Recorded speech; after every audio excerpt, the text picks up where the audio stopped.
后来乡亲啊，明仔载这是24节气的庚日，不过春雷提早来报道，昨为深夜到饭店，北部地区落雷公雨，甚至来落冰雹。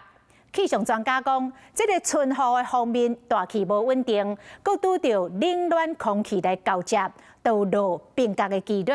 气象署嘛来提醒，阴暗到明仔载透早，也有可能会落冰雹，若出门在外，都要小心。 透明物件甲雨落来，我涂骹呢，别别叫，看到的真原来是冰雹，而且佫唔那是遮尔。饱吗？个人伫楼尾顶翕到落冰雹的画面，佫有听到雷公声呐。湘北袂少地区透早拢有落冰雹，真侪人拢有这落冰雹声吵精神，拢真意外。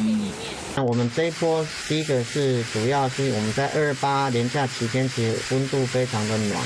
那整个这个水汽也非常的丰沛。那么今天因为受到这个锋面影响所以整体结构大气的结构就非常的不稳定，所以昨天打雷大概打了一整晚。 原来是春雨方面大气无稳定，加上呢小甲冷的空气交接，才会落冰雹。是讲这款现象较常发生伫热天。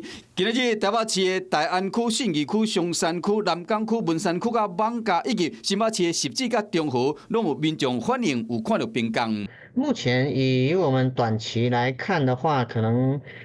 今天的中午过后，一直到明天的清晨，应该还会有机会啦。因为其实锋面大概都还在我们台湾附近。那落冰雹，咱乡亲伫外口都爱细致。是讲今年头一波春雷报道，叶啊唔通伤早收起来。